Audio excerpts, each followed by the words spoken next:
Good morning, everyone. I hope you can hear me. Good morning, everyone. Good morning, Doyin. All right, good morning. Let's go. Happy New Oh, good Year, morning, sir. everybody. Good morning and Happy New Year to everybody online, our host, our panelists, our participants. Yeah, is that. And then put off the Last time we met was in November 2026, and I'm glad to welcome you to the 19th edition of Alpha Morgan's Quarterly Wealth and Economic Review with Bismarck Rewane. My name is Doyin Anyehe. I'm an executive director with Alpha Morgan Bank, and I'm excited to be your moderator today. Why am I excited? Well, first of all, I trust that for all of us, your year is off to a great start and that all things concerning you go from good to great, as we're seeing in a number of our economic indices in Nigeria, looking positive and on the up and up. As you all very well know, if Nigeria does well, we all do well, we all feel it, and we pray that it will be a great year for Nigeria. So, what are these positives? I mean, we're seeing continued disinflation as January headline inflation eased to 15.15%. We're seeing improved food supply and improved prices. We're seeing exchange rate improvements on the back of a stronger naira, boosted largely by improved trade, our oil earnings, and external reserves in excess of 50.4 billion, which is the largest we've seen in 13 years. And of course, the Central Bank of Nigeria easing the CRR to 26.5% at the last yeah. MPC meeting, mirroring gradual monetary policy easing that we're seeing globally. So, what should investors and business people make of all this? Will these gains continue, considering that we're in a pre-election year and with expected increase in government spending? How will the 2026 budget play out in all of this? What could happen globally that could upturn these gains? These questions and so much more are what our speaker, Bismarck Rewane, the Managing Director and Chief Executive of Financial Derivatives Company Limited, will help us dissect today and provide further clarity on. So, good morning, Bismarck. We Good are morning. excited to have you today. It's almost like let's go. And as we say in Nigeria, you are highly welcome, sir. We're looking forward to, your deep insights and how you just help us make sense of all of this. And of course, Happy New Year to you too. First time we're seeing you this year, so you're highly welcome. Thank you, sir.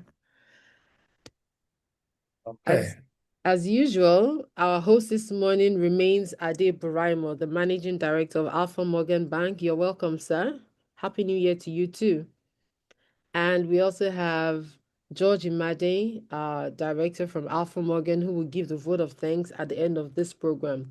So, as we will do in our sessions, we encourage our participants to please post your questions in the Q&A box. We'll take as many questions as we can after Bismarck's presentation, and we'll see how many of those we can take. So once again, you're all welcome, and let's get right into it. Over to you, sir. That are Abraham. Yes, sir. Good morning, sir. Okay. Are you to open the speech before I come in or? No, no, go ahead. Go ahead. Go ahead, I'll sir. midway. Don't worry. Go Okay, ahead, sir. good morning. Yes, sir. Thank you very Happy New Year, and thank you very much for having us today. Thank you, sir. The theme of today's discussion is declining policy rates and rising asset values. The assumption here is that the global economy and the Nigerian economy, in fact, in particular, are in transition. Transition from Nigeria in particular, from a bank-based economy to a market-based economy. And you can see that whichever way you look. And if you listen to the central bank governor yesterday and listen to the Minister of Finance and also many others, the whole question of being an international center for investment and production was emphasized. So what environment are we in? And the investors on this call and those who you manage their portfolios, it's all about investments and portfolios. What has been the experience in the last 12 months? 12 months ago, or almost 12 months ago, yes, we had Donald Trump coming into office. We had Liberation Day. We had the tariffs. We had so many things. The S&P has broken so many records. Artificial intelligence stocks, the Magnificent Seven has risen to the highest point and have dropped. We saw Bitcoin go across to 125, 130, 140, maybe $130,000, and now down to $60,000. So there's been higher level of volatility, higher level of uncertainty, and to a large extent, this is playing into your portfolios. And this December last year, we saw Warren Buffett retire after 60 years of running Berkshire Hathaway. And there's no more successful investor or asset manager in the world than Warren Buffett. So, and he had made certain comments. They've appointed somebody else to run the what we call the Oracle or Omaha's portfolio for everybody. So why am I saying this? I'm saying this because one thing is clear. You alluded to the fact that the Naira was appreciating. Basically, investors are now exchange rate agnostic. In other words, they don't care about exchange. Since the exchange rate is stable, all they're looking for is the returns on their investment, and whether the returns on the investment outpace or outperform the rate of inflation. And you could see from the discussion by the central bank governor that these are critical matters. So the investors on this call today are asking themselves one or a couple of questions. One is that where should I be investing? Am I making a mistake by not investing at this time when you heard Dangote is going to be listing in the second quarter? Am I making a mistake by holding on to my Bitcoin or cryptocurrencies? Am I making a mistake by buying gold and precious metals or selling all of that? So everything is linked. And therefore, I want us to assume and to understand that investors are global and markets could be local. So I think that's the first thing I want to. So what has happened in the last 2-3 months? We've seen inflation, some disinflation in the United Kingdom. We've seen the United Bank of England hold rates, but it's ready to reduce. We've seen the Federal Reserve have a change of leadership, but not necessarily. Members of the FOMC remain the same, except one that has left.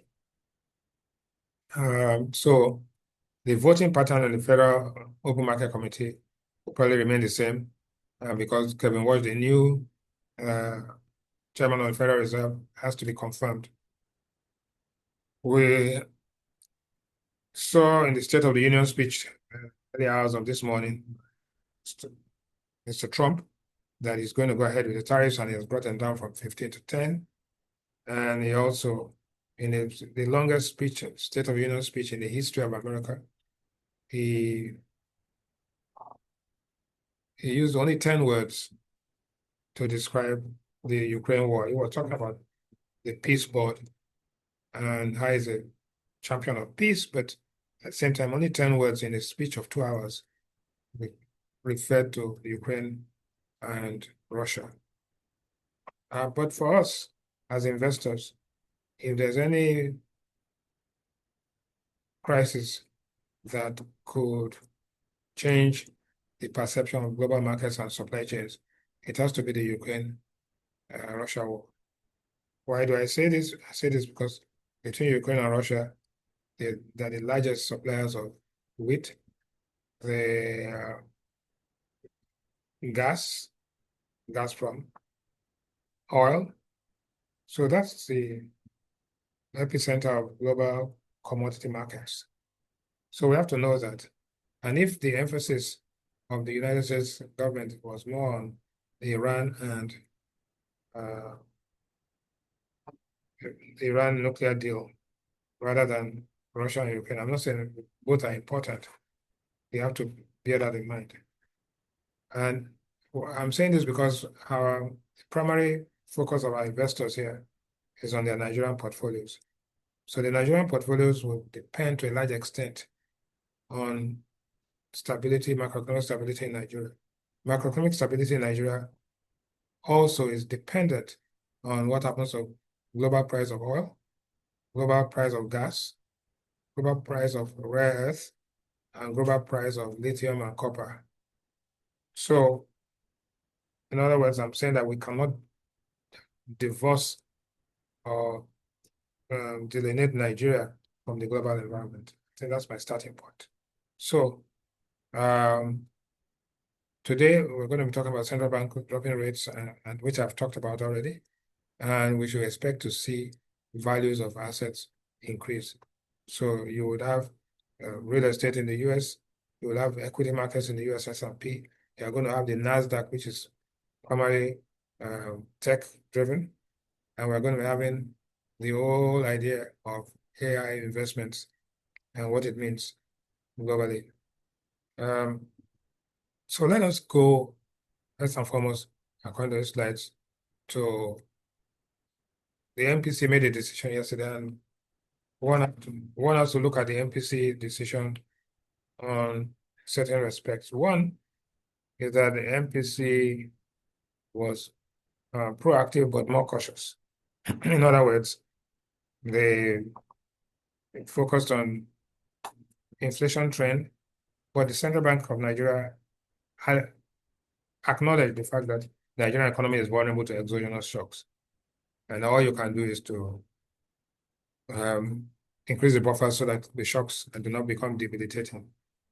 He also alluded and talked, the questions were quite interesting about bank recapitalization, that 20 of the 33 banks have already met the recapitalization requirements, and the other 13 in advanced stages of either M&A or in compliance.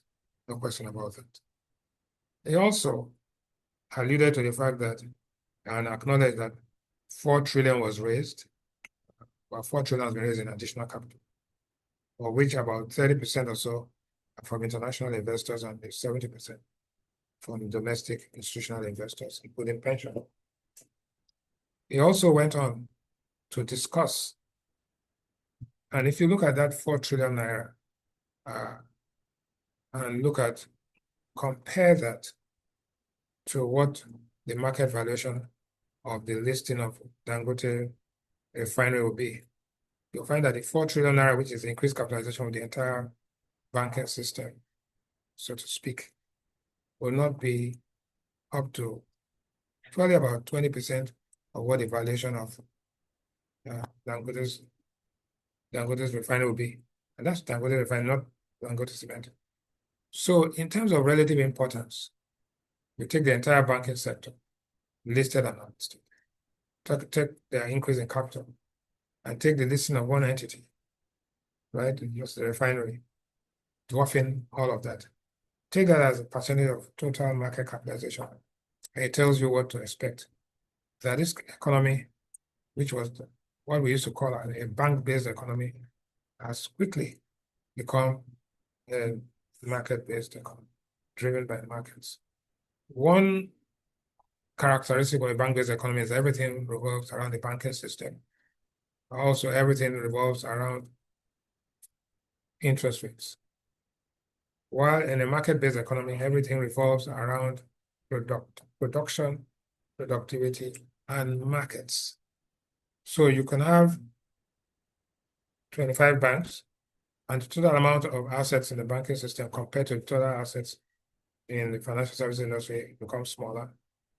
That the share of GDP that attributed to the banking system has become smaller over time, right? And therefore, the obsession in the banking system begins to fall.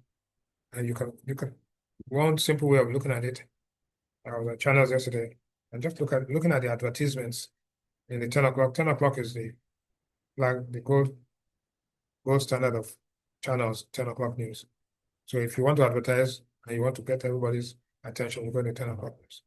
And look at how many advertisements were there from the telcos, how many advertisements were there from other producers of goods, and how many advertisements were there from the banks.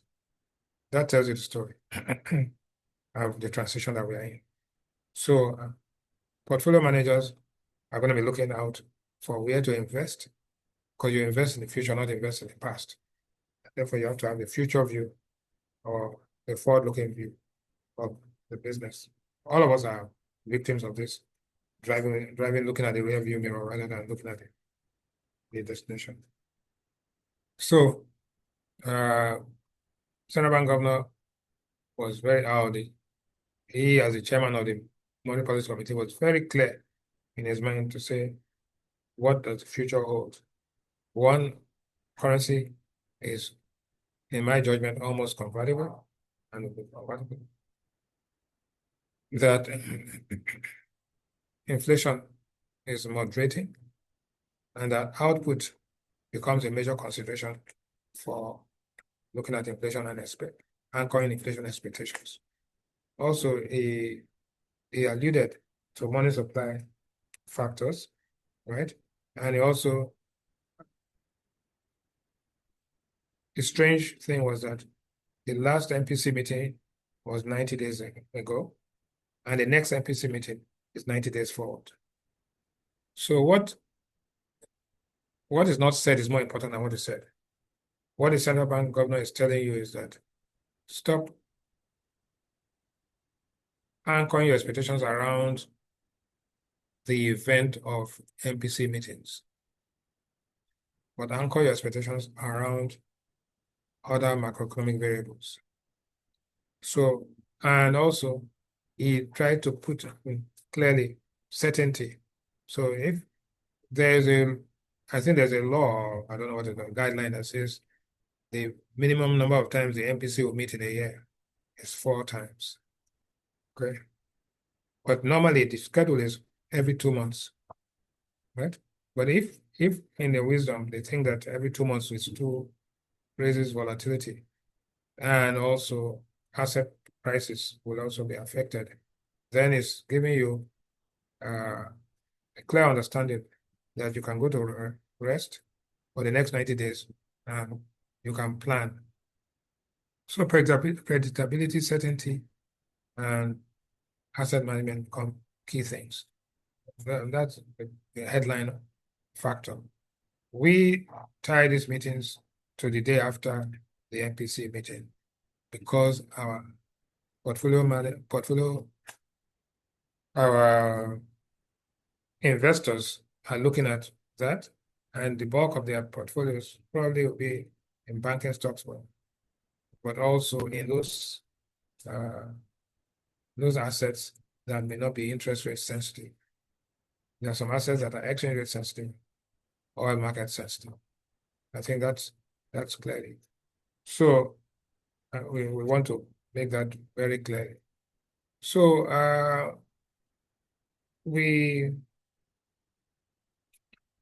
first and foremost, very briefly, I would take you through what I think are the economic indicators that are very important for any portfolio manager before I go into portfolios themselves and talk of the topics. So for the way I look at it, there are about 6 variables that you have to worry about or think about. First variable, today they're going to announce the GDP numbers. Hopefully that's what the schedule says. So you want to worry that where is Nigeria's GDP likely to be? And if, in the case of an announcement that GDP has actually increased or declined, what will happen? In everywhere in the world, in the US, they will tell you the first thing, the most important thing is the economy growing? And if it's growing, where is it growing? So that will be the first thing that before we go into what your portfolios in particular will be. So one, I would worry about the GDP, and the GDP rate is supposed to come out at about maybe roughly 4%, averaging. So what it means that Nigeria is probably outperforming the African average. It also means that Nigeria's GDP is growth is slightly higher than the global GDP growth. What it also means that the Nigerian GDP, the structure of Nigeria's GDP is changing more from the real sector to the service sector. I think that I want you to.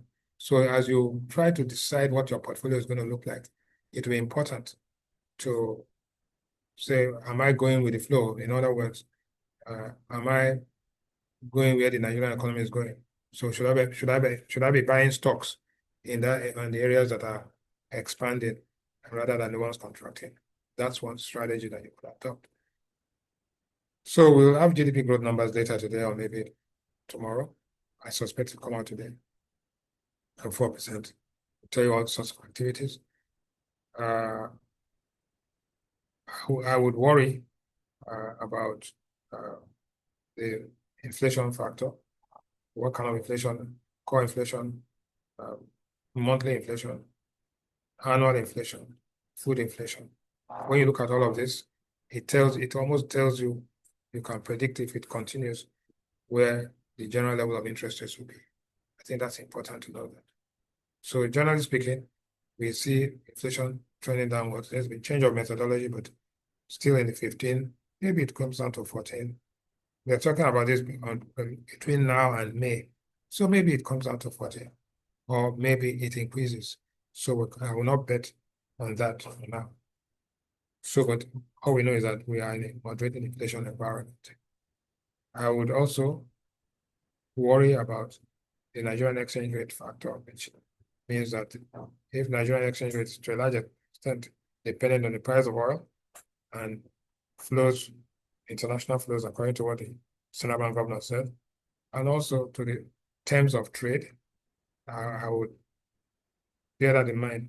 Bearing in mind the fact that as an investor, I could decide to take my naira, buy dollars, and invest in other markets. I'm going to look at the Nigerian market relative to other markets. So one of the factors we're talking about is stock market capitalization and the size of the growth and appreciation in the stock market. So I'm going to be saying, if the naira is appreciating, why should I not take my naira, convert it to dollars, and buy equities, buy Bitcoin, buy gold, buy what have you, right? So we're looking at that. So the stock market capitalization, and also another thing is the level of capacity utilization in a country. One thing to say a country is growing, but also one of the variables that we used to look at in the past was installed capacity utilization.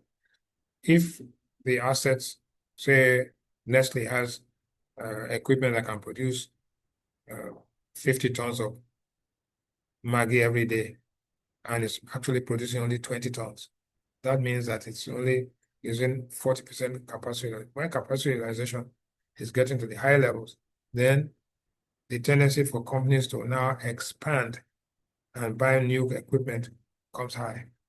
So we've looked at growth, we've looked at interest rates, we've looked at capacity utilization, and one other thing that we have to look at is power output and power utilization in the country. When you know this, then you now say, okay, assuming all of these things are normal, I think the central bank governor alluded to all things being equal yesterday. They said it twice.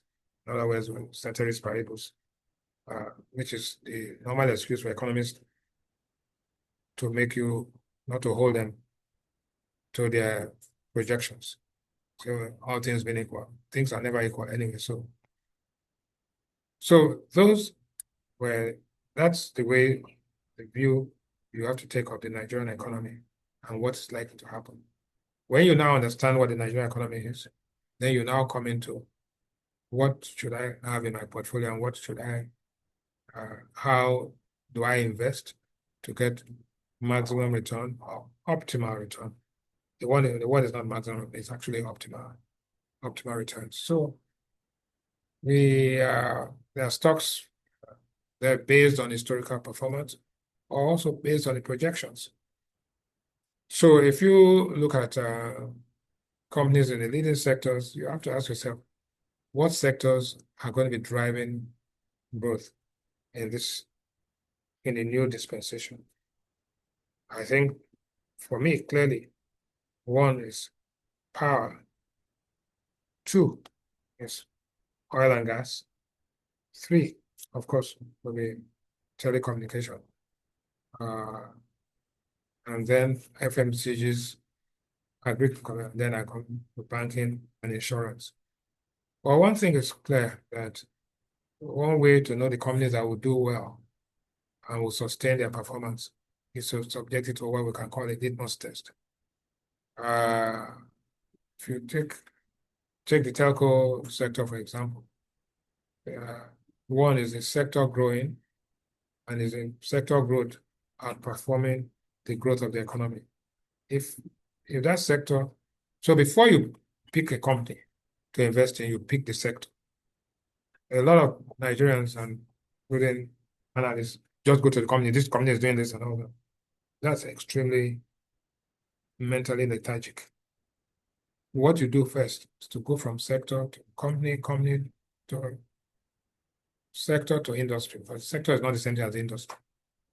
And the industry, within the industry, you go to the company performing, and then from the company, you now decide, you pick, I want to invest in this sector, industry, company, and you pick a structure of the portfolio around that. So let us take telecommunications. Let's call that a broad sector. And let's take mobile telephony or telephone operators as an industry.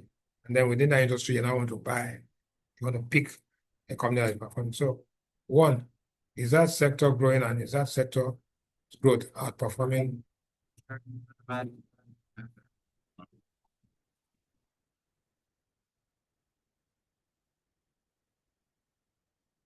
Is that sector outperforming the economy?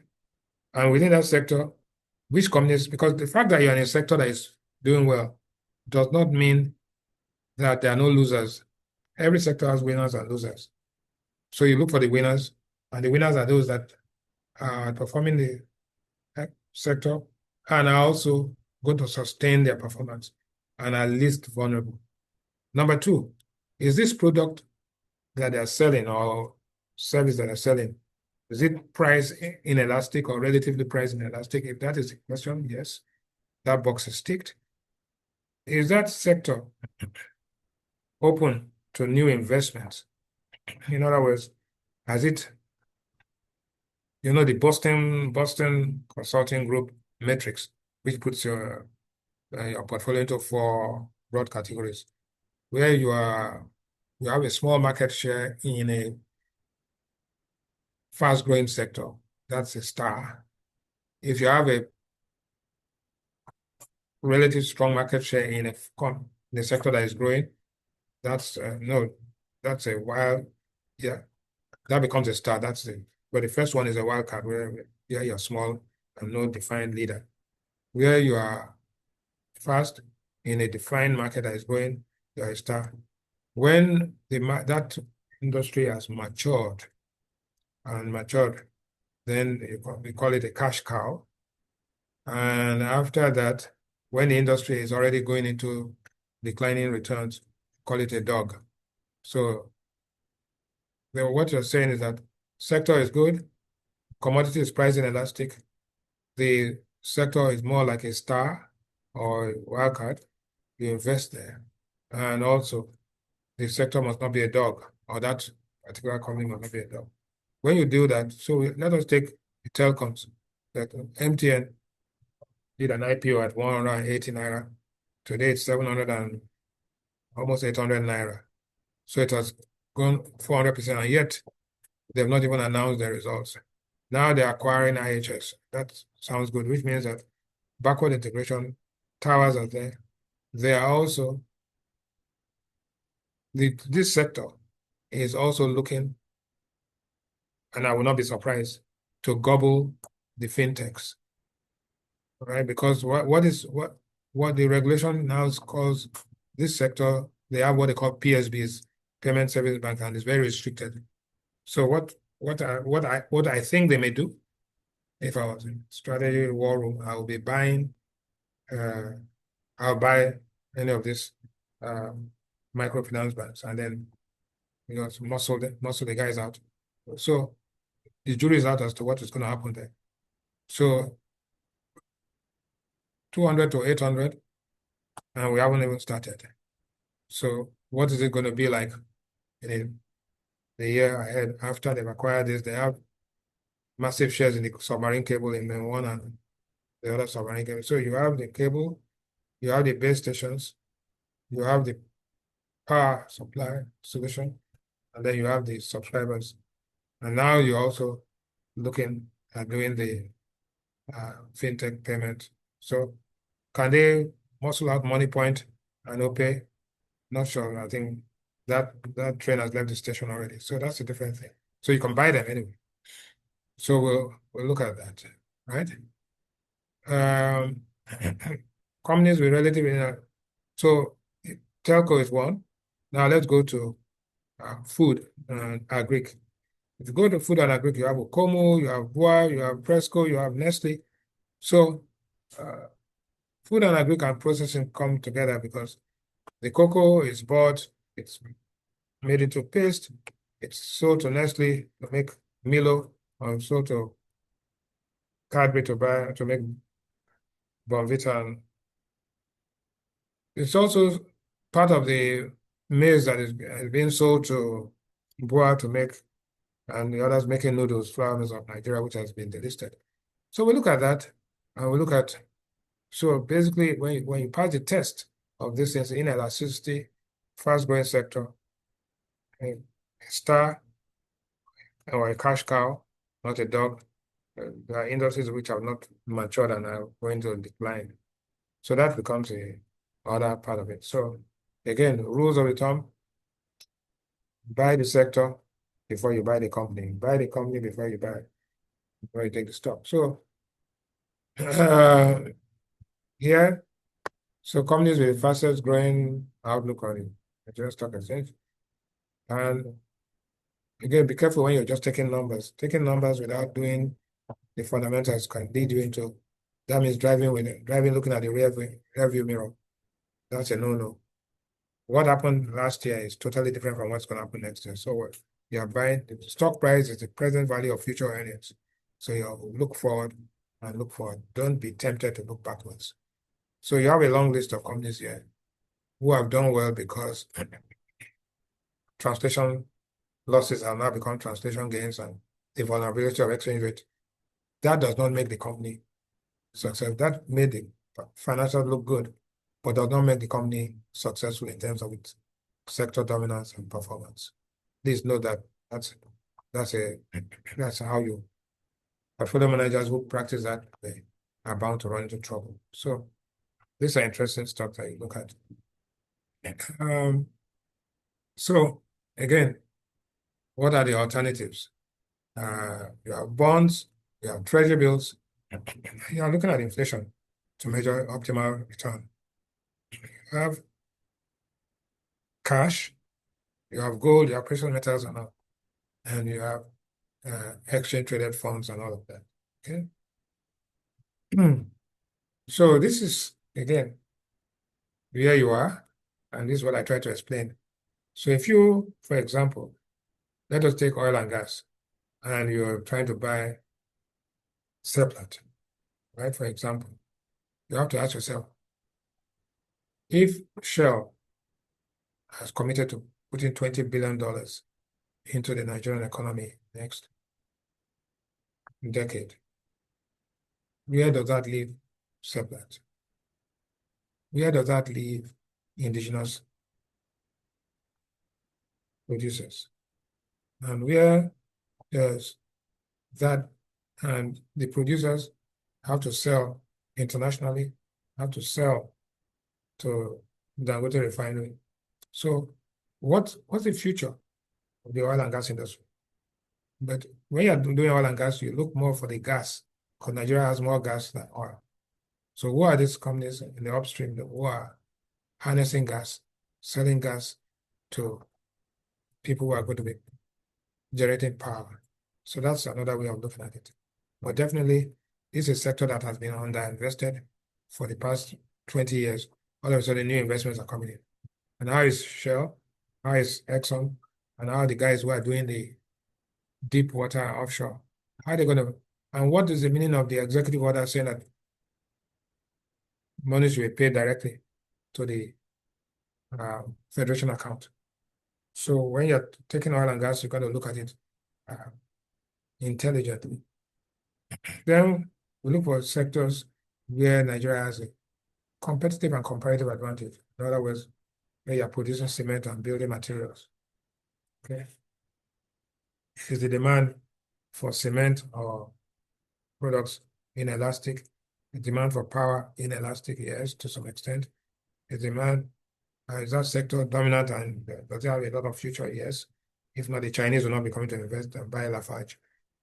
So those are the rules of the thumb. Always drive looking forward and do not drive looking backwards. So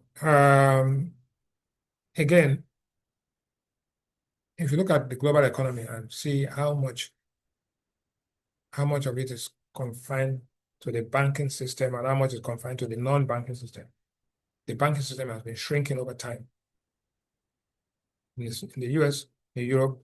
However, the banking system is where is the transmission vehicle for crisis.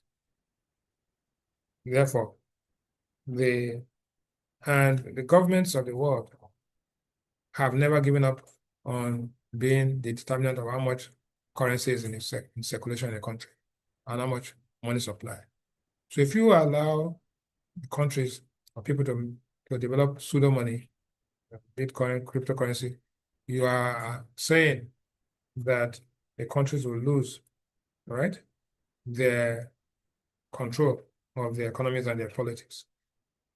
So I just bear that in mind.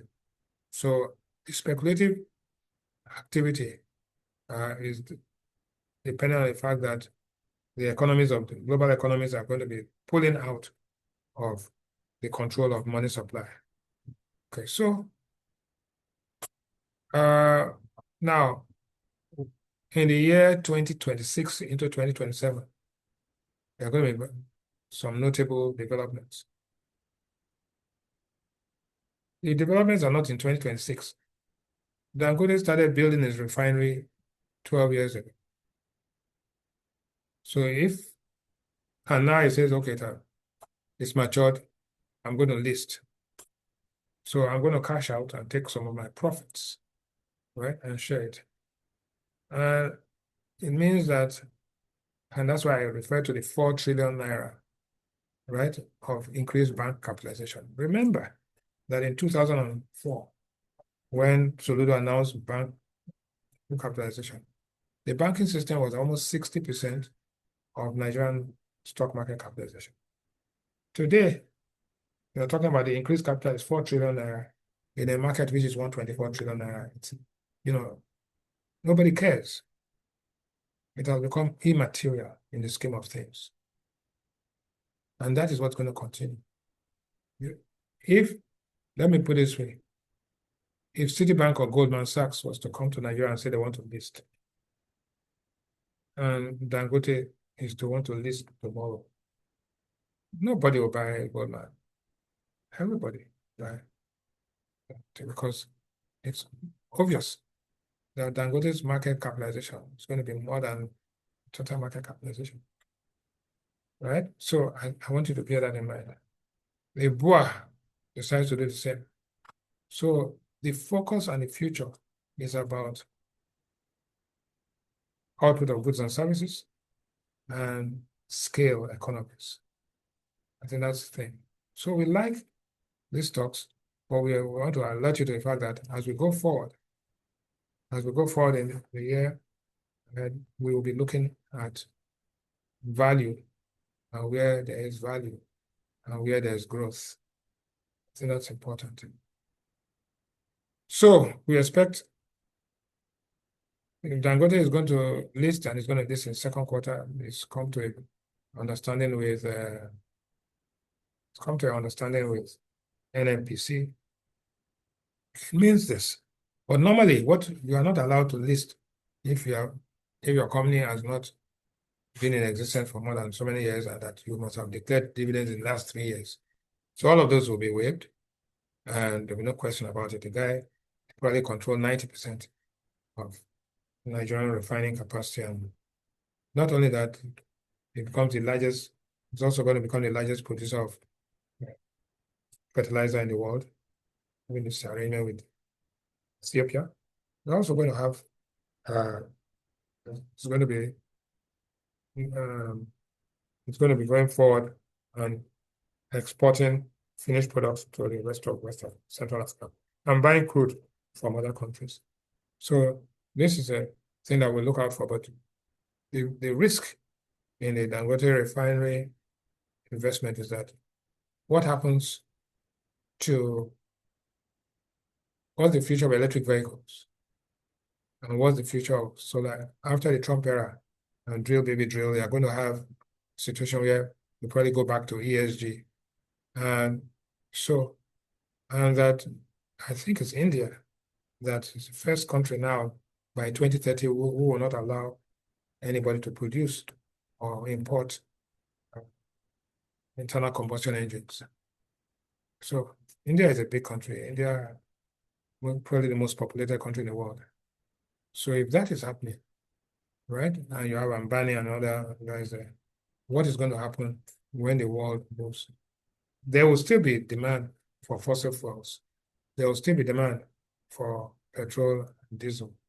But am I buying into an industry who has, remember the litmus test, we are not buying dogs. Is petrol refining at this time, can it be considered a dog? Remember, if 50 years ago, I asked you to buy into a coal mine in Newcastle, it would have been probably a great event. But we knew at that time that coal was going to be displaced by oil. And we now know that renewable energy is going to displace oil. So as investors, we reap the present and look at the future. So we have to look at that as we go along. That's it. But for now, Dangote Refinery is the hardest asset, and also fertilizer, petrochemical, and all that. Okay, so some work has been done here on earnings of banks, and again, I caution here that the banking system is an industry that has moved from being a wild card to becoming a star and has now lost its glitter to becoming cash cow. So again, it has to be milked, right? And then you go for, but in a country where there are 200 and something million people, or let me put it the other way, about it, I would say about 100 million BVNs. I don't know how many. So the 200 and something million include children who about 50 or 60% of them are below 18. So those are not immediate targets. The other ones are the ones that I target. So there's future here, but the future, there'll be consolidation, greater consolidation in this industry. So we had the monetary policy issue yesterday. The statement of the monetary policy committee was not as important as the question and answer session, where he laid out clearly what the central bank is looking out for and what the risks are the year ahead. So one, stock market has a lot of potential and there'll be consolidation there. The stock market, they are amongst the stocks that are doing well, there are more losers than winners. And so you've got to navigate your way out of it. The stock market also, if you have a company that is competitive in Nigeria and competitive globally, that's a buy. In other words, if you have a company that is operating here, operating in Ivory Coast, operating in So that helps you to navigate, right?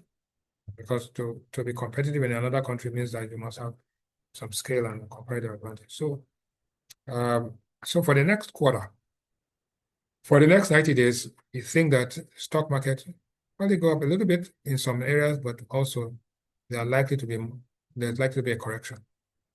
But yesterday we saw that the stock market actually declined versus because the MPC meeting took place too late to change directions.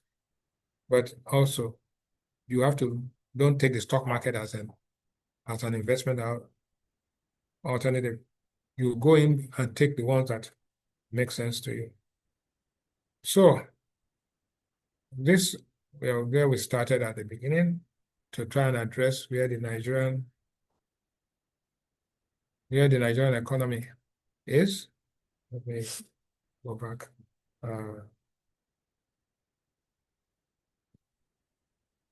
Sorry. Okay, so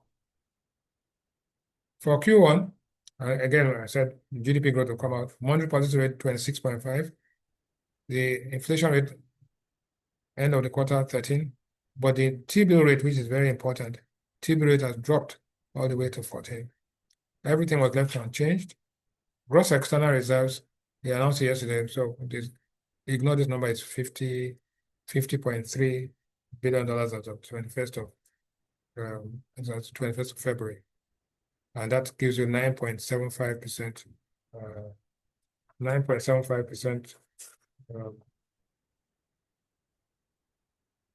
import cover, yes. I wrote it down there. 9.68%, 9.68 months of import cover. The power market succumbed yesterday for various reasons, and we lost about 3%, but we think it begins to recover when people are selling and buying now. So if the people who want to buy foreign exchange start coming out and trying to buy, if they can't find the naira, then the naira will strengthen again. But Dangote told you that he's long naira and short dollars. So if that's anything to go by, and he's willing to pay you dividend in dollars. But it doesn't matter where the currency, but the currency is almost convertible. Even if you pay me in dollars, I'm going to buy Gary with naira too. I'll have to convert my dollars back to naira to buy that. So the exchange rate remains stable. The global price of oil is up at 71. We think it goes down to about almost in the next couple of days or weeks, it go down to about 60. Oil production remains relatively flat at about 1.5. There's a new oil commodity coming out of Nigeria.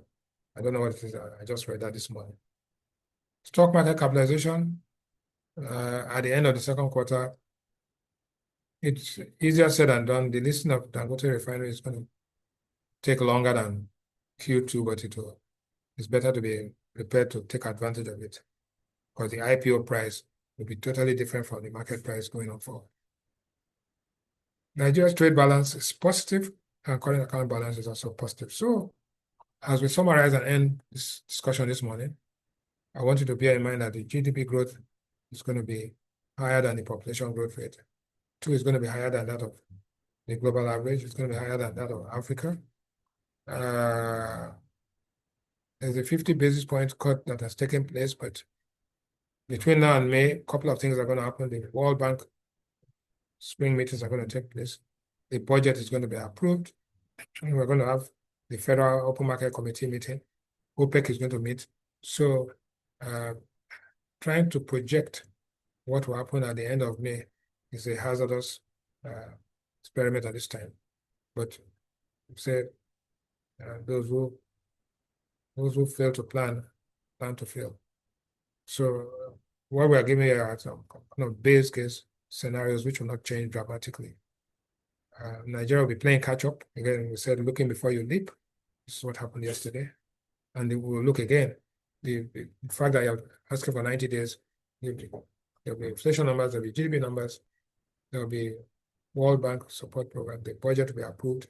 All of this will either give us more stability, and the central bank didn't throw caution to the wind and come down. They would have come down by 100 basis points or 150, but they stayed very cautious.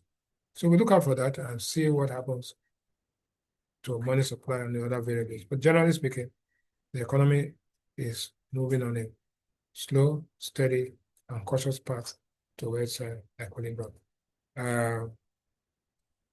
So we have, like I've talked about what the central bank we're looking out for. Talked about GDP, and I've already mentioned that. I don't need to. There are sectors that are going to drive growth, but nothing will happen except we have to look out for the power forbearance.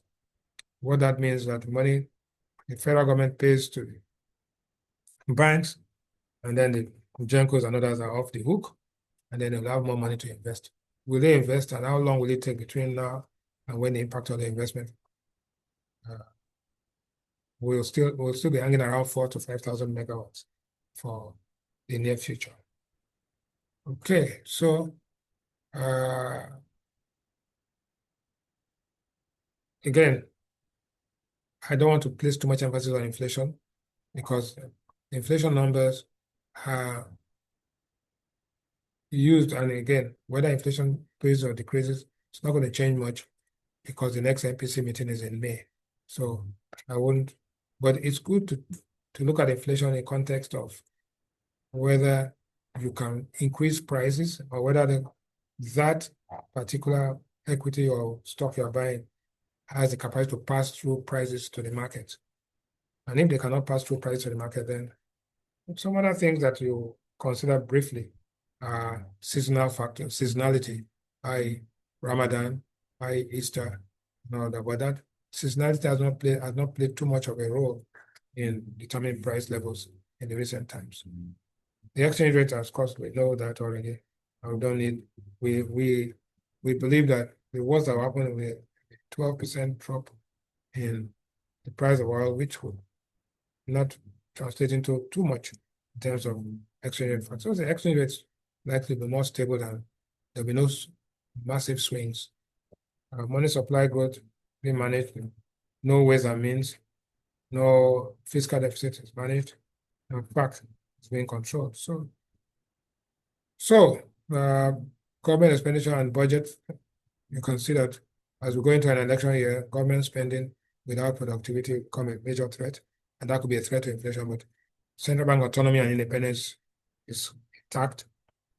Therefore, we don't expect major changes. So we've gone to the global, I did cover the global at the beginning, so I'm not going to waste my time on that. Now, these are things that you already know about our exports relative to our imports, and some things never go away, Epstein and others, but at the end of the day, this is February. The elections are in November 4, first week in November. Campaigning has started. Some things have to happen. Donald Trump is going to try and do something that will bring the price of oil down sharply. Try to do something here, force the Federal Reserve, but that will not happen. Federal Reserve will probably cut one more time before the election, and will cut maybe around May or June. Donald Trump will try, and he's tried to put a cap on credit card interest rates, which has put him clearly in part of a struggle with the big banks, Goldman, JP Morgan, and all that. So he cannot achieve, to win the election, he needs to bring down interest rates on mortgage payments. He needs to bring down the price of oil, and he has limited control. So he will do the Venezuela thing and all that, but he cannot get the price of oil lower than $60 a barrel.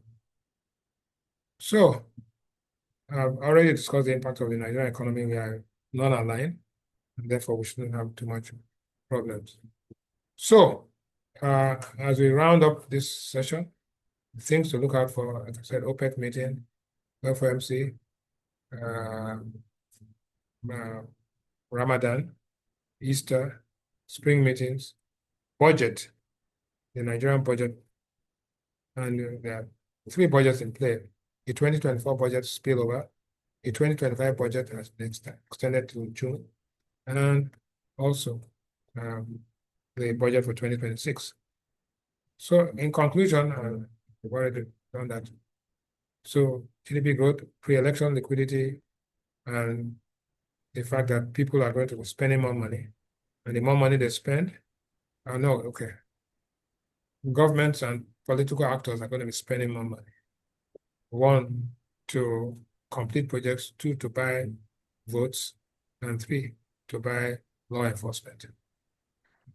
And so pre-election spend, election spend, and post-election spend are all going to be playing. But in the meantime, the exchange rate remains stable for now, and oil price declines a little bit, or declines substantially to about $60, $61 a barrel. And the sectors that are going to be growing are going to be those that are focusing on consumer needs, because consumer behavior will determine everything. Now, one other item that I want all of us to bear in mind is tax. So the new tax rules, the new tax laws, the enforcement of the tax, right? And the payment directly to the federation account. These are things that prepare you for increased government spending. So let's bear that in mind clearly, but definitely this next quarter is going to be, you're going to have relative stability, but the eyes wide. There's a movie called Eyes Wide Shut, but the eyes wide open. So we're talking about. Thank you very much. Thank you, sir. Thank you so much. We already have a lot of questions pouring in. I like what you said about investments. Look forward, don't look in your rearview mirror. That's like what we say in the investment world, that past performance is not a guarantee of future success. Yes.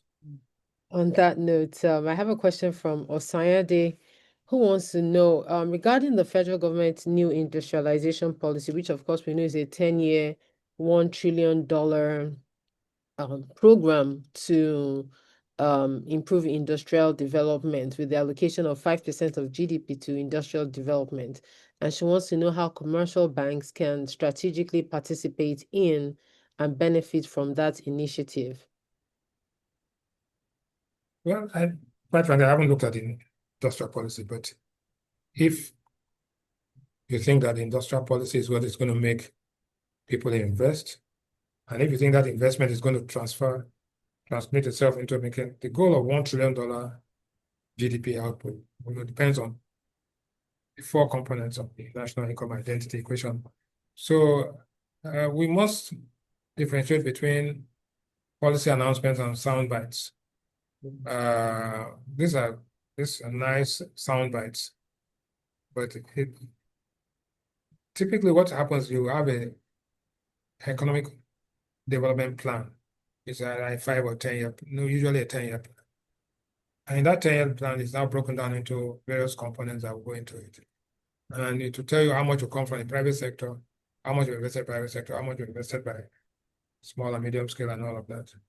So I would, for economic performance, and you ask the question, the person who asked the question said, how would commercial banks benefit from the industrial policy? Yeah. I don't think that, again, my opening remark in today's presentation was that the economy has started a transition from a bank-based economy to a market-based economy. And the market-based economy is what is, it's not Dangote refinery is a market-based development. The man has raised his money. He raised very little from the Nigerian banking system. He raised most of the money from outside. And with some luck, he could double Nigeria's stock market capitalization, right? And that's one investment. So I would look out for signs of areas and potential investments in certain sectors where Nigeria has a competitive advantage. We do not need the government of Nigeria to tell us what industrial policy, except they have some incentives. So whoever is probably building power plants, whoever is building refineries, whoever is doing X, Y, and Z, I will focus more on where the investment climate is looking like, rather than industrial policy. A lot of these policies are good for what I call uh, good sound bites, but it will take a long time, and it takes a number of years. What we're interested in, what is going to happen in the next couple of months. Yeah, thank you, sir. Segun Aremu would like to know, what is the prognosis of a portfolio manager investing in the health sector, considering that he feels it's not properly positioned for investors, but what is your advice? I think the health sector is one of the best, most attractive sectors because whether you like it or not, we know a few clients, people who are, remember COVID and everybody, but ever since then, everybody, that time people were divesting Pfizer and everybody. But ever since then, we've had Reckitt and Coleman, we've had Fitson, we've had all these other guys, right? So the healthcare, preventive medicine, vaccinations, diagnosis, right? The diagnostic thing, and the therapy is at the end. So the big investments now in the guys who do the lab tests and pattern, and all those things. So I think that to the extent that you have 200 and something million people, whether you like it or not, you're bound to fall ill, right? Therefore, there must be the treatments, the diagnostic, the blood analysis, the convalescence, and the industry changed from before when you pay as you go to where you now have HMOs, you have all sorts of, right? So once the payment system within an industry changes, the industry changes altogether. You'll find that is happening already in the where people are having bulk commodity centers and going into silos, going to future transactions, right? So that has changed. So if you are producing commodities and trading commodities in Nigeria, cocoa, maize, sorghum, cassava, and all of that, you now have big bulk purchases and all of that. And why? Because the payment and settlement system made it easy for people to do that. So when you look at an industry, look at whether that industry has the payment system has revolutionized it, to whether some big investors like people who are going to, well, say pension funds have gone into it, right? And whether the infrastructure that is behind it, the infrastructure here, there's the WHO, there's the vaccine systems, there are all sorts of things that have transformed healthcare completely, including the payment system. So I think that the healthcare industry is a big growth industry. And medical practice is different from healthcare, right? So more people die from healthcare malpractice than from the doctor's negligence. So you're more likely to die if there's no oxygen in the hospital. You're more likely to die if there's no blood when you're more likely to die if the generator packs up and everything when they're in the middle of surgery. So the things that kill people, right, that shortens life expectancy are more out of management and negligence and bad decision making. Those who do not believe in it, those who believe in miracles and all of that, have their own, that's a completely different thing. So I think I think that there's a big future in the healthcare industry. It's just starting. Yeah, great. All right, awesome. Dio Bison would like to know the irregular and indiscriminate tariffs from the US. How do you think this would affect our exports and our implied GDP figures in the near term? Well, I think the Supreme Court has ruled that it's Congress, so it's now gone to the 150-day rule. Nobody is going to invest based on a 150 when you know that in 150 days, right, something will change. If you take 150 days from today, it almost falls into the, what do you call it, into the midterm election. So Donald Trump, the eccentric, I don't want to use what I said, the eccentric tariff impositions are not going to last for too long, right? So we think that as we go on, listen to the State of the Union, we will go, and let us assume for sake of argument, maybe or maybe not, 24 hours is a long time in politics, that the House, that's Congress, not the Senate, the House flips with the Demo, and then the House committees now impose all sorts of restrictions on the executive. That's it. Everybody thought that the Supreme Court will rule the charge against Lisa Cook to take her out of the Federal Reserve. Well, it's not going to happen. She's there to 2036. Also, Jerome Powell remains a member of the committee till 2031. And also, the chairman of the committee said, I'm not going to start the hearings, confirmation hearings for Kevin Walsh until you stop the supposed investigation into the building of the Federal Reserve, which was preposterous. So I think that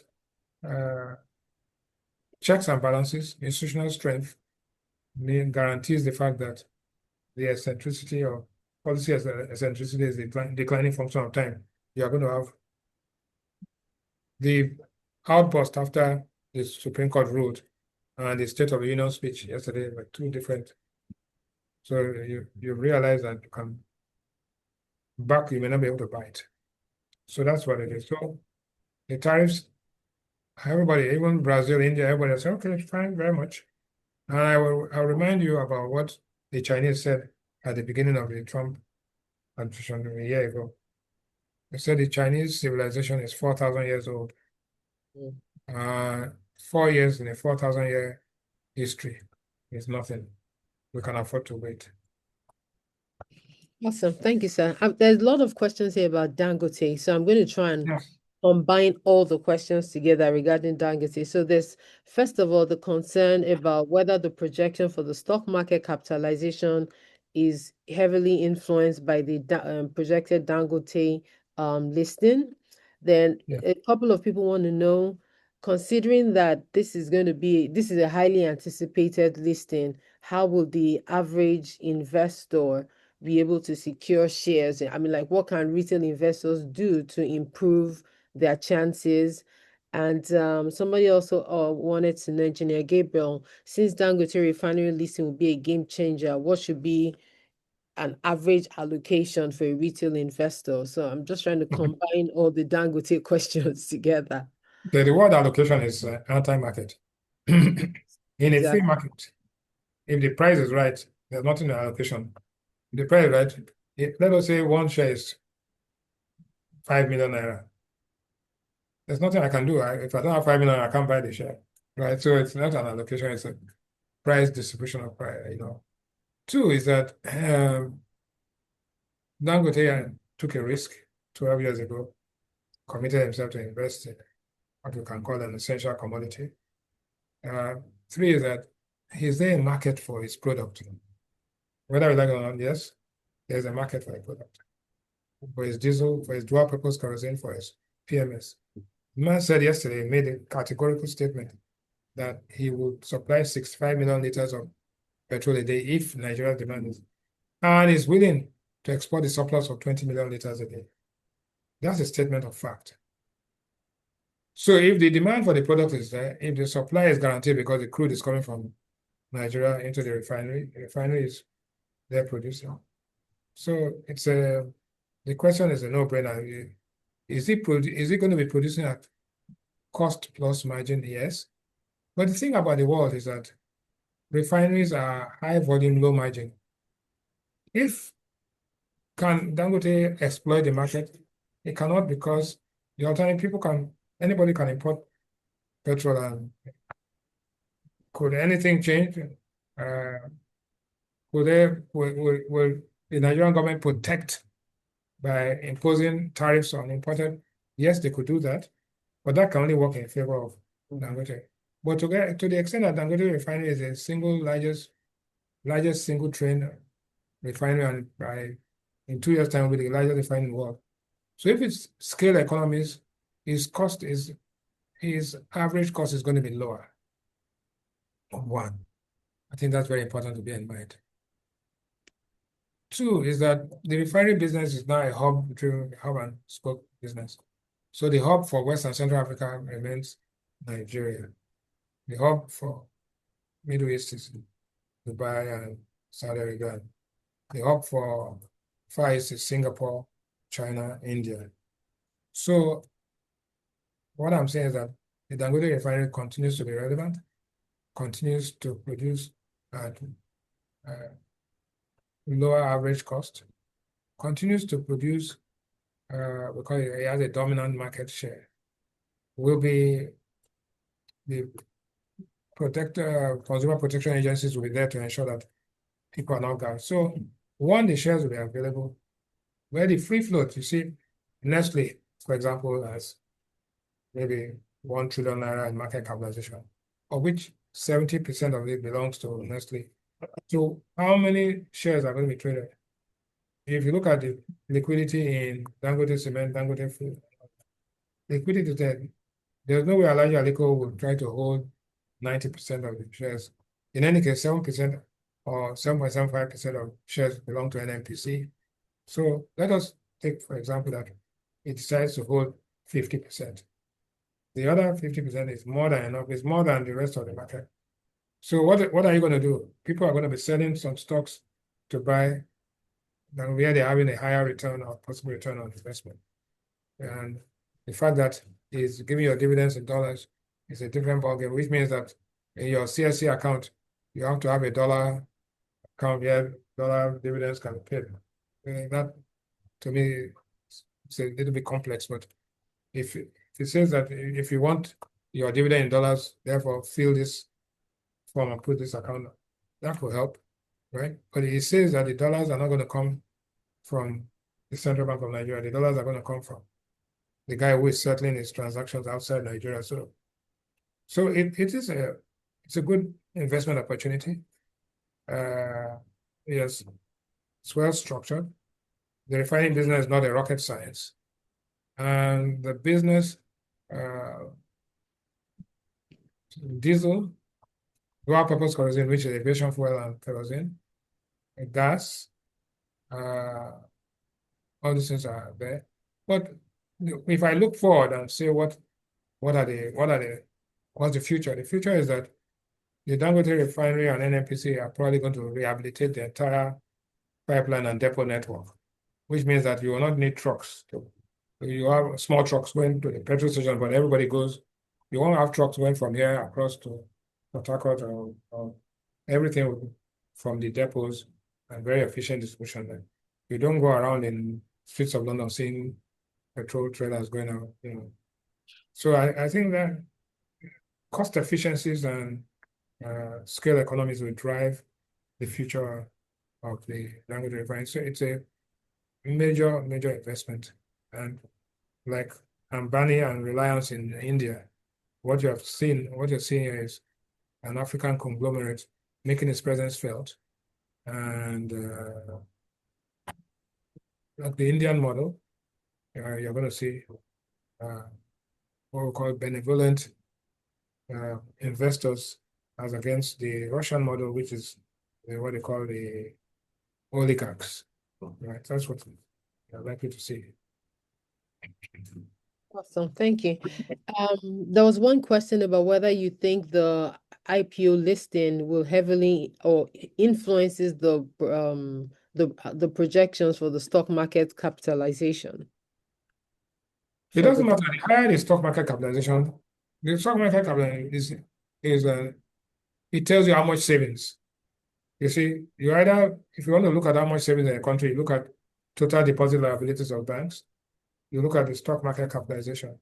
Because the fact that I have an equity means that I'm not going to spend. When I need the money, I have to sell the equity to get the cash.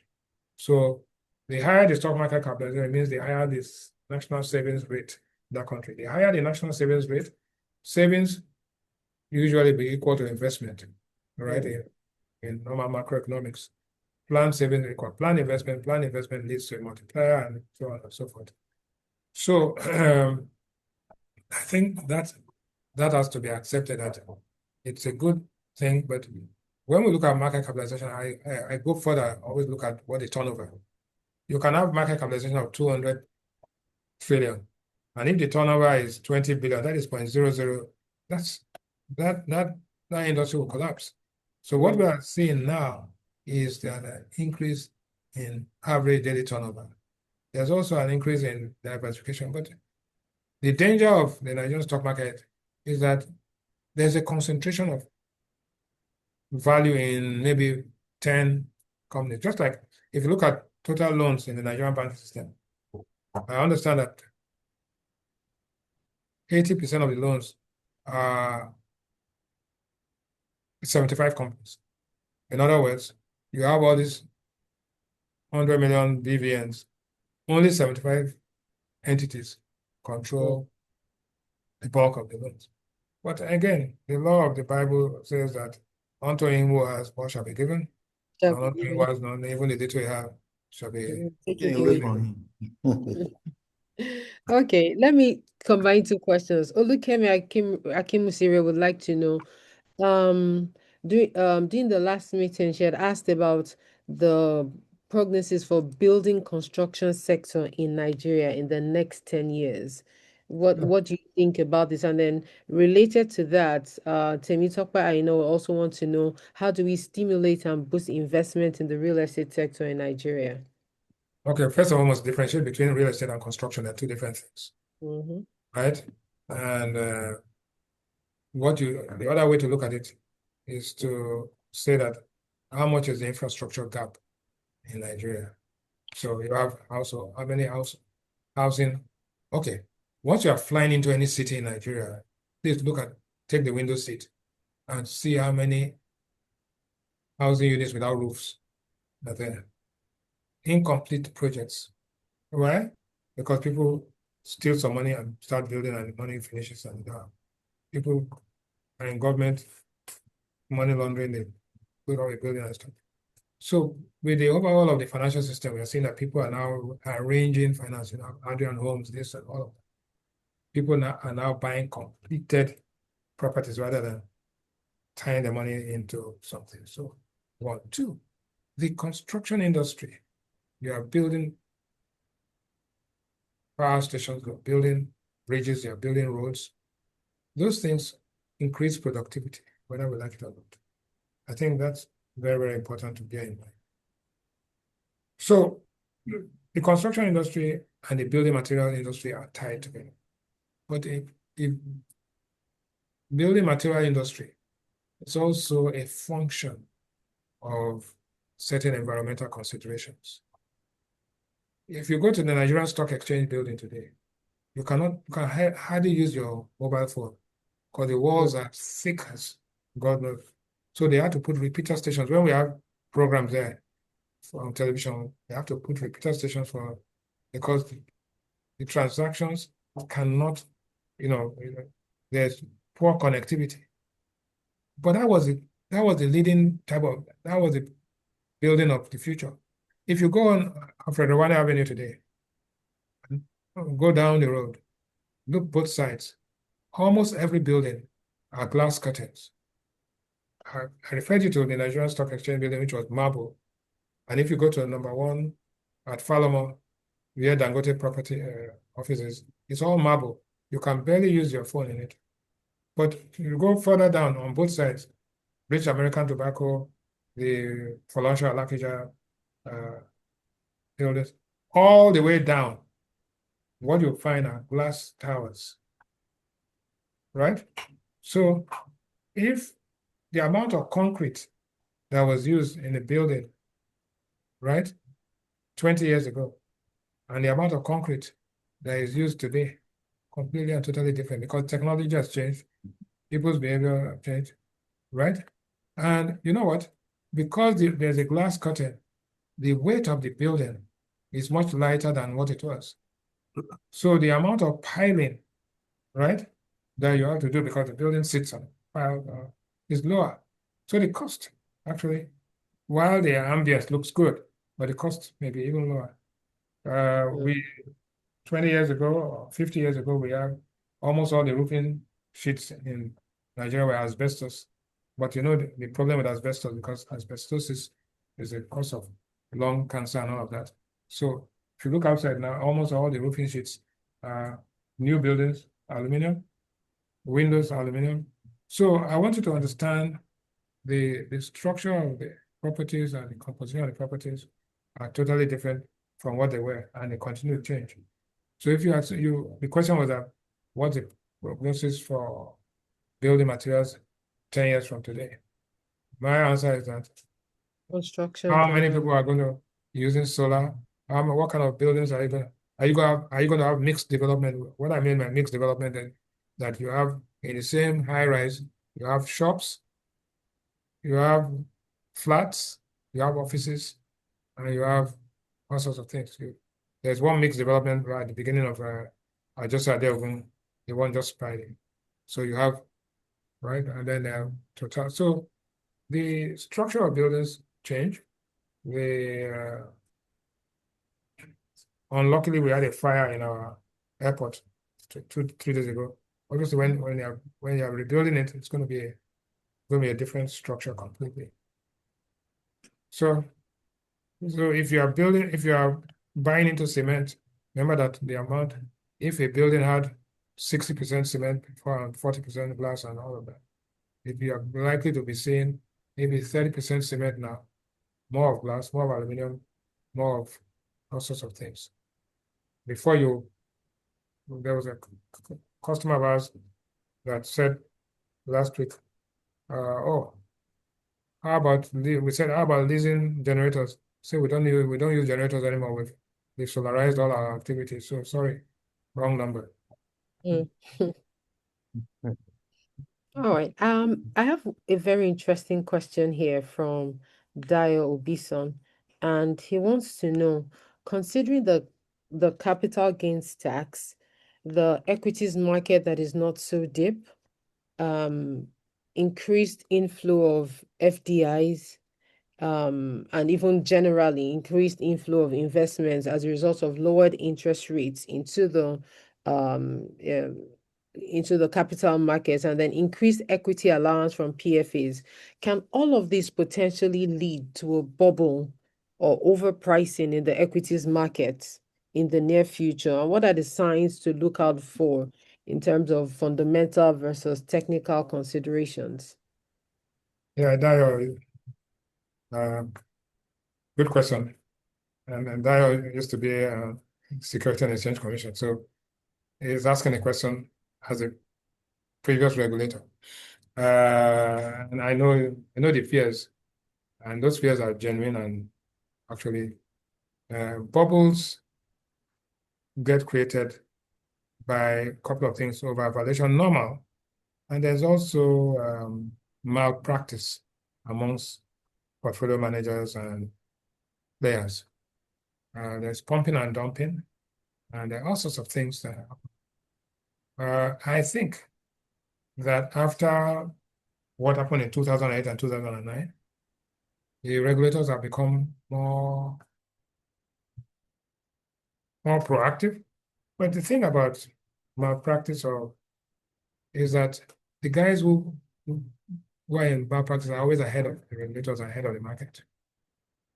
I cannot, well, in this country, we are talking about Dangote $20 billion. One Wonder Bank, or the one in Ibadan, what's called the one that CBEX, right? CBEX, $1 billion disappeared in no time. So if we are doing if I was to do an IPO for $1 billion, we would have to do a memorandum, we have to do this, and we have to sell and do road shows before people buy. But if I start a CBEX kind of scam, within 2-3 months, I'll raise $1 billion without no memorandum, no placement, nothing, everything, and investors will throw their money there. So it's easier to scam investors, right? Especially at the retail level, right? because of lack of information, lack of data, and it takes two. There are always people out there willing to sell you junk. And there are all people who are willing, who think they can get 20% every month or 30% every month for doing nothing. And the question is that you ask the people, what are you going to do with my money that you can give me 30% a month? No, but Charles Ponzi, who started the Ponzi scheme way back, was selling stamps. That's what, and until now the name has been stuck as a Ponzi scheme. I think that the regulators are on top, or should be on top, ought to be on top of this, but that these things will happen. And the sophistication of the system, first and foremost, we'll have an efficient market before we get into sophistication. But there will always be gaps in between, wonder banks and all sorts of things, scams that are going to be there. And there has to be consequences for malpractice.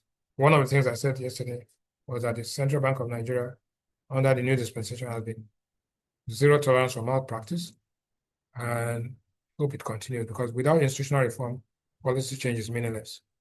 Thank you.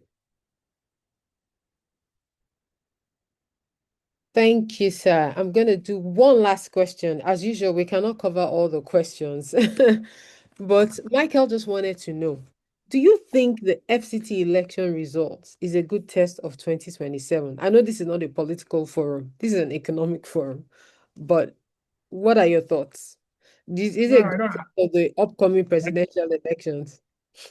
I will focus on the midterm elections in the US, which I understand. I hate to comment on things I don't understand, because I'll be sharing my ignorance. So, and like you say, a million zeros are zero. If I'm ignorant and I transmit ignorance, then I'm compounding ignorance. The effect of that is counterproductive for the society. So, Maybe we uh, should have an economic and political quarterly no, review. if you're asking me about who is likely to win in the US midterm elections, my projections are going to be more valid than who is likely to win in a local government election. I don't even know the candidates, and not to talk of what their manifestos are. So I pass on the election comments. Thank you, sir. Lastly, what are your thoughts or yesterday the CBN governor mentioned that 20 out of about 33 banks had met recapitalization with about 4 trillion naira raised, 70% of which was locally Domestic, yeah. and then 28% internationally. What are your thoughts on that in terms of, the financial sector, the resilience of the financial sector? I think that, to be honest with you, everybody's going to comply. The amount being raised compared to the total market capitalization on the stock exchange is minimal. I think that the investment culture has caught on in Nigeria. If you go to the probate registry in Lagos State, for example, 20 years ago, 30 years ago, the average will have 10 properties, a small amount of cash, and nothing. Today, if you look at the average probate registry, you'll find that almost 80% or 70% of what is being left as assets for dependents are financial assets, which are divisible. So you don't have to say, I have one house in Surulere, one in Ikoyi, this child or this one, the last wife will take the one in Ikoyi, and the first wife will take the one in Surulere. That now is divisible. I have 1 million shares of Alpha Morgan. You can take 20, you can take 40, you can take 50. That is, so divisibility is one of the attributes of money, right? So unit of account, divisible, and all of that. So I think that the market capitalization has shown that people are now aware of culture. They've seen the returns, they've seen the valuation, they've seen the price. And so everybody, people listening on this, most of them are all customers of Alpha Morgan and the banks in that realm. The difference between the big banks and small banks is not, right? I can get my money through Alpha Morgan. I can get my money through Goldman Sachs or Citibank in New York. The bank is a bank, and the bank is a bank. The only thing that, well, you are not likely to be robbed in any of the banks, either in New York or in Nigeria. So the banks are going to be well capitalized, they'll be finished, and then they begin to grow. But don't forget, bank capital is only 10% of the total assets that they lend. The banks depend on depositor patronage, depositors, and other instruments that they issue. So the banking system has moved beyond what it used to be to what it's going to be. So we have no fears. It's not like 2020, 2004, where everybody with the measures are like, no, when they say bank consolidation, it's not going to happen. This one is going to be a walk in the park. Thank you so much, sir. Woo, I must commend us. This is the most questions we've taken since we started this webinar what 2-3 years ago. So well done to all of us. Thank you, sir. Thank you for availing yourself. And unfortunately, we can't take any more questions. So at this point, I'm going to welcome our host, Ade Buraimo, for a comment. Over to you, sir. Adoni, thank you so much. I actually don't really have too much comment, but to just thank our speaker. I'm sure George will do the rest, and just align with him that the investors on this course should not lose their sleep. The capitalization is going very well. I doubt if there's going to be any bank that will be lost, except those that might be shaky. I'm not the central bank governor, but I can reassure you that it's a different ball game. 1988, like Pro said, is different from today. Once again, sir, thank you so much, and thank everybody. George, over to you quickly so that we can close. Thank you so much. Like Doi noted, this is very, very exciting, and it's one, could I say, is the best of it all, because each edition has always been an improvement on the past. Like, you know, you cannot get it wrong when you come to a Alpha Morgan webinar, when it is being anchored by Mr. Bismarck Rewane. For me, he's a prof. Nobody can take that from me. And he has delivered it professorially. He has done it professorially in a manner that he always gives us access into the insight of his research of knowledge. We want to appreciate you, sir, for doing this always for us, not just for Alpha Morgan, but for the teaming participants in this webinar. And we are most grateful to you. A lot has been said today in terms of where you should go for your investment. Don't just choose a sector that is doing well. Go for a sector that is winning, that the performance can be sustained. And before you go for the company, before you go for the company, go for the sector so that you understand what is going on there. And before you go for the company, go for the stock so that you know the performance of the stock, taking historical knowledge or technical and fundamental analysis of those stocks. You are in a better position to know what to do. That is the extent of knowledge you can get when you come to Alpha Morgan webinar anchored by Mr. Bismarck Rewane. I want to, on behalf of Alpha Morgan, appreciate, and the teaming audience appreciate the man behind the scene. All these things are just happening not by sheer luck, but somebody orchestrates it all, and that is the man, Mr. Ade Buraimo, the managing director of Alpha Morgan Bank. So we want to thank you for being there for us always, ensuring that this program comes right on time without fail. And every day after MPC, you can be sure you'll get this program because it has been fixed and is committed to doing it. Thank you so much, sir. And to our team audience, this program cannot be without you. Just know that for a fact. And that goes to show that we emphasize the importance we place on you in coming to this program. We can see the participation is increasing by the minutes. And the torrents of questions that Doyin could not attend to, if you have opportunity of seeing it here, you will know the extent of participation by our teaming audience. We want to thank you so much for doing all this for us and for being there always. To the extent of where you should go for investment, where you should go for stockbroking, for stock pick, go to MBSL, Main Street Bank Securities Limited. It's the stockbroking arm of the Alpha Morgan business. And there, all of these things will be broken down for you. You will know the stock to do. You know how to build an enduring portfolio, performing portfolio that you'll be happy with. And if it comes to where to put this asset in terms of the asset classes, a lot has been said around it, come to Alpha Morgan Capital. There you will see the analyst will sit with you and dissect all of this in greater details for you to know where to put your money. And when you talk about the bank that satisfies, the satisfying bank, come to Alpha Morgan Bank. On this note, ladies and gentlemen, we want to draw the curtain and want to appreciate everyone that has found time to be part of this program today.